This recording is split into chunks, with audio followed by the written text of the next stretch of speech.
Bonjour à tous. J'ai ressenti l'élan de faire cette vidéo parce que j'ai beaucoup de personnes qui me demandent qu'est-ce que je dois faire en ce moment. Qu'est-ce que je dois faire pour aller bien? Qu'est-ce que je dois faire pour que ça change à l'extérieur dans tout ce chaos qui est en train d'arriver ou qui est là? Qu'est-ce que je dois faire pour me sentir mieux? Parce que je me sens complètement perdue. Je me sens comme si toutes mes blessures étaient en train de remonter alors que j'ai fait beaucoup de travail personnel, que j'ai fait, je suis dans la spiritualité, que ça fait des années que je suis dans le développement personnel, que je lis des livres, que je vois des vidéos, et j'ai l'impression que ça s'arrête jamais et que là c'est encore plus fort et que tout remonte. Alors qu'est-ce que je dois faire pour aller bien? J'ai décidé de partager ce message au plus grand nombre d'entre vous parce que je ressens que c'est vraiment important de lâcher ce poids de qu'est-ce que je dois faire. Parce qu'on n'a plus rien à faire. On n'a plus rien à faire pour aller mieux, pour aller bien. Dans cette vie, on s'est laissé conditionner en faisant des choses. Si je fais ça, on va m'aimer. Si je fais ça, j'ai plus d'estime de moi parce que j'ai réussi quelque chose. Si je fais, je vais avoir des bonnes notes, etc., etc. On est dans une société où il y a eu beaucoup de faire et d'avoir aussi, mais beaucoup de faire. Sauf que quand je fais, je ne suis pas toujours. Je ne suis pas toujours alignée avec mon cœur. Je ne suis pas toujours alignée avec ce qui vibre en moi. Et aujourd'hui, cette transformation, cette métamorphose, ce passage de chenille à papillon qu'on est en train de vivre, il nous demande vraiment d'aller se centrer à l'intérieur de notre cœur. Donc on est comme dans cette chrysalide, on est face à soi-même quand on l'accepte vraiment, d'être face à nos vides, co-vide avec le vide, de pouvoir vivre cette introspection, de lâcher tout ce qui n'est plus à nous. Ok, j'étais ça et c'était génial. Du point de vue de l'âme, ça m'a permis d'apprendre plein de choses. J'ai eu une expérimentation qui était tout simplement, elle peut être palpitante, elle peut être décevante, mais elle était. Voilà, elle était. Et aujourd'hui, j'ai besoin de me recentrer, de me coucouner, de prendre soin de moi pour accepter toutes ces parts de moi qui étaient là, qui seront sûrement encore là quelque part, et accepter toutes ces parts de papillons, c'est-à-dire celles que je n'ai pas encore laissées vivre, que je n'ai pas encore laissé rayonner, parce qu'il y avait des mémoires, des conditionnements, des blessures, je mérite pas le bonheur ou l'abondance, ou enfin bref, ça faisait partie du jeu.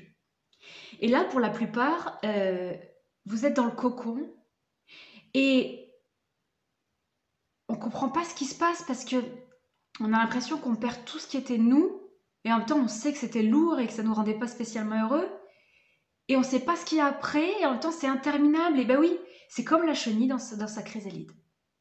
Et à un moment donné, on va pouvoir sortir de tout ça, avoir l'impression que on est totalement perdu.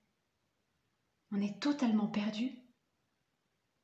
Il n'y a plus rien qui compte. On ne sait plus qui on est. On ne sait plus ce qu'on aime. On ne sait plus ce qui nous fait vibrer. C'est un passage qui est extrêmement déstabilisant. Vous imaginez cette chenille qui ouvre son cocon. Et là, elle comprend que tout ce qu'il y avait avant, ça n'existe plus. Mais pourtant, la vie, elle est toujours là autour d'elle. Et d'un coup, elle est face au vide.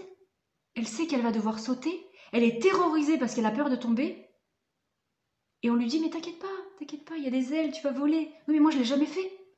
J'ai jamais été dans cette réalité où il y a le bonheur, où je suis totalement heureuse, où... Oh, comment je fais? Est-ce que je vais tomber? Est-ce que je vais encore me faire mal? Ou est-ce que je vais pouvoir voler? Et là, il y a beaucoup de personnes qui en sont aussi à ce stade et qui ressentent cette peur qui est terrorisante de est-ce que je peux y aller? Est-ce que je peux lâcher enfin tout ça et m'épanouir? Est-ce que je peux passer de l'autre côté de la pièce? Voilà. Ce qui est important de savoir, c'est que on n'est pas tout seul à vivre cette transformation. On est plein, à des stades qui sont différents. Et le plus important, c'est de respecter son propre rythme. Là, aujourd'hui, ce qui vibre en moi, c'est que j'ai besoin de rester toute la journée à la maison. Dans mon lit, tiens. Bah oui, pourquoi? Parce que peut-être que j'ai besoin de me recharger. D'accepter qu'il y a quelque chose qui est en train de se transformer en moi. Et surtout de lâcher la culpabilité de j'ai rien fait, je suis restée toute la journée, j'aurais pu faire le linge, la vaisselle, etc. Là, on vous demande en fait d'écouter à chaque instant qu'est-ce qui vibre dans mon cœur. Et un peu comme un téléphone portable qu'on recharge, si vous rechargez le téléphone et que vous êtes occupé à faire plein de choses dessus, la recharge, elle se fait pas bien, elle est longue. Et bien là, c'est ce qu'on vous dit. On vous dit, pose ton téléphone, branche-le, et laisse-le recharger. Et bien pour votre corps, c'est pareil. On va s'activer. Voilà, on est pour moi comme des menhirs qui avons été placés à des endroits sur la planète qui vont s'activer énergétiquement, chacun à leur rythme. Mais en attendant, pour pouvoir s'activer et donner son énergie, on a besoin de se régénérer soi-même et de s'apporter encore l'amour qui nous manque aujourd'hui. Cet amour, on le trouve en se respectant et en agissant à chaque instant, qu'est-ce que mon cœur il veut. Ok, là, je suis fatiguée aujourd'hui, j'ai envie de rester au lit, mais bon, si je vais en forêt, ce serait bien. En plus, je vais respirer, je vais prendre l'air, l'énergie des arbres. Ok, et du coup, si je reste au lit, alors c'est pas bien de rester au lit quand même, glander toute la journée. Ça, c'est encore la dualité. Il y a le bien et le mal. Et ben au milieu, il y a juste moi, qu'est-ce que je veux. Mais là, je sens que mon corps, il est fatigué et je vais rester au lit. Ok, et j'assume. Et peut-être que grâce à ça, pendant 3 jours, j'aurai une énergie qui sera débordante. Ce qu'on vous demande, c'est ça en ce moment. Ce qu'on nous demande, c'est vraiment d'écouter à l'intérieur de soi qu'est-ce qui vibre. Le vivre sans culpabilité. J'ai envie de manger quelque chose et mon mental me dit que c'est pas spécialement bon pour ma santé. C'est pas grave. Mon corps, il a envie de le manger. Ça lui fait du bien. Et bien, il va le manger. Sans que je me culpabilise derrière. Sinon, c'est là que ça va être... je vais prendre les kilos ou que je vais être bien.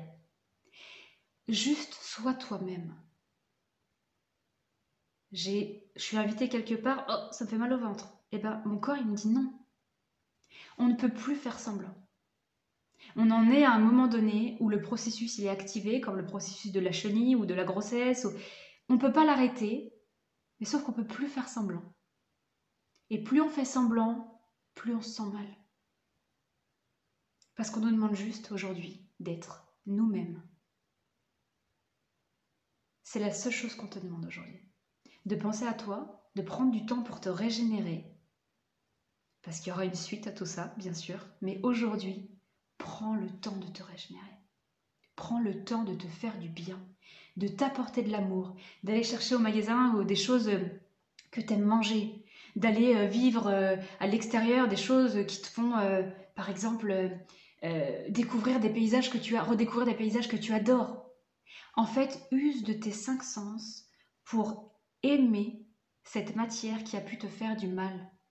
Là, on est comme en flottement, plus on s'allège, évidemment, on lâche nos bagages, c'est bien. Et au bout d'un moment, quand on nous dit maintenant, il est temps de revenir vraiment s'incarner dans la matière, on n'a plus envie d'y aller. Parce que la matière, elle nous a fait mal. La tristesse, la honte, le désespoir, la colère, l'humiliation, le rejet, Oh, moi, elle m'a fait mal, cette terre. Pourquoi j'y retournerai? Je préfère être un petit peu en flottement. Mais si je suis en flottement, je vis pas vraiment cette incarnation-là. Je suis là, mais je suis pas là. Et la seule façon d'aimer cette matière, c'est d'aller rechercher des choses qui vous font kiffer. Qu'est-ce que j'aime manger? Qu'est-ce que j'aime boire? Qu'est-ce que j'aime goûter? Qu'est-ce que j'aime sentir? Ça va nous remplir d'amour, nous régénérer, vraiment remplir le réservoir d'amour que personne ne peut nous donner à l'extérieur. On a beau essayer de le chercher chez quelqu'un, personne ne peut nous le donner. Et quand on arrivera à comprendre que on peut toucher les deux, à la fois la connexion, l'être, le côté je suis juste en paix dans le moment présent, comme si on était à la source. Et ici, le paradis sur terre de juste j'ai le plaisir de toucher et d'accéder à mes 5 sens. Donc j'ai les deux. Et bien quand on aura découvert ça, là on découvrira qu'en effet, on a une incarnation qui est magique parce que le paradis est là en fait, tout simplement. Il n'y a pas juste je touche la matière, je touche la spiritualité, mais juste en fait je suis un être qui est composé des deux, qui peut toucher les deux. Et juste là, je suis en fait. Je suis. Je suis moi, je suis. Donc rassurez-vous, pas de pression, il n'y a rien à faire, il y a juste à vous faire du bien en ce moment. Donc ça va, il y a pire comme punition, hein. Juste faites-vous le cadeau justement d'arrêter de vous punir. Je me fais du bien. Je pense à moi. Je me recharge. Parce qu'il n'y a que comme ça que je pourrai après accompagner les autres, si c'est ce que je ressens. si je m'épuise à accompagner les autres, à jouer ma sauveuse, parce que en ce moment, l'évolution, les éveilleurs de lumière, et ben moi en fait, je peux pas me recharger pour moi. Et je vais vivre que à travers ça, à travers ce que je vais donner aux autres. Mais moi dans ma vie de tous les jours, mais je suis qui dans tout ça? Donc c'est important de pouvoir aimer cette matière, même de la kiffer, et d'avoir ces deux parties qui viennent s'imbriquer en vous. Cette dualité qui vient s'unir. Ce bien et ce mal qui finalement sont juste là. Ce masculin et ce féminin en nous qui finalement fait l'être qu'on est aujourd'hui. Et c'est comme ça qu'on va l'accepter, cette dualité. Les deux sont en nous, les deux parties sont en nous. Celle qui a envie d'aller dans la forêt, celle qui a envie de rester au lit. Et dans mon corps, c'est juste que là, je me respecte. Sans culpabilité. Prenez bien soin de vous et surtout, écoutez-vous.